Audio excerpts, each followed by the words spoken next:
folks, it's Biker Jim again. Just got back from a ride, and I thought of a couple other tips I wanted to throw your way about real estate investing.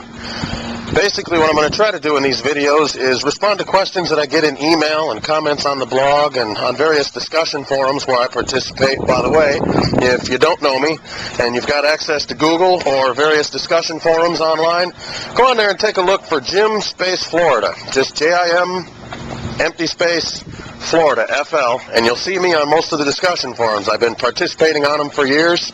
That might give you a better idea of who I am and how long I've been doing this, and show you some of the things I've talked about and done online. At any rate, let's get back to the blog tips here. Basically, as we keep stressing, we're talking about marketing. That seems to be the most common factor that I get from folks. There's a lot of courses out there that will teach you various creative real estate methods, ways to buy houses, ways to sell houses, and frankly, I have yet to come across a bad course. Everyone at least offers one tip that will help you make money. So I'm a firm believer in buying as much education material as you possibly can. To me, that's just smart and keeps your brain active on a constant basis. So, of course, the major focus seems to be on marketing. You know, now that you know how to put the deals together, how do you get the deals? A lot of folks make the mistake of going out and looking for houses. I know I did when I first started, and if you've been reading along here on the blog and some of the course materials, you realize I tell folks don't market for houses, market for sellers. However, you do kind of want to tailor your marketing to an area that's going to make sense for you. A recent discussion on a forum I was reading the other day, there was an investor, a new investor, talking about how he lived in a medium-sized town, you know, between 50 and 100,000 people, and in his town, he said that they had upper-end homes for the executives in the local companies that made big bucks, you know, the $500,000 to the $1 million homes.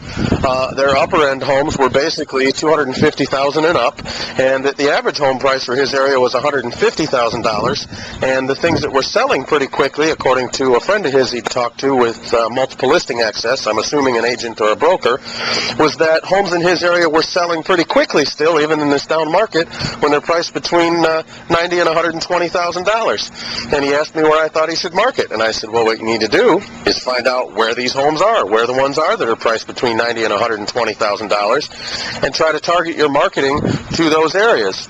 And in fact, take it a step higher and take a look at those areas with houses that are priced at $90,000 to $120,000, but are close to the other more expensive properties and in good school zones, close to shopping, conveniences, things that people like to have near their homes.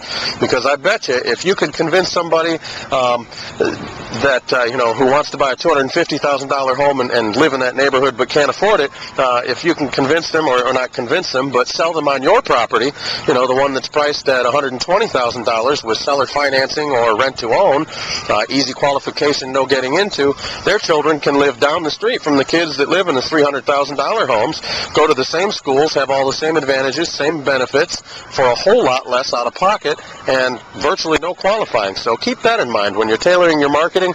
Take a look at your geographic areas and shoot for what's most popular. It's a whole lot easier to sell something when you've got a product on the shelf that everybody wants. Same thing applies with real estate. Remember, folks, houses and real estate are a commodity. It's a product, and that's the product of your business, is real estate. Hopefully that tip will help you, and it's still nice outside, so I might get back on the bike and go for another ride. It's beautiful out.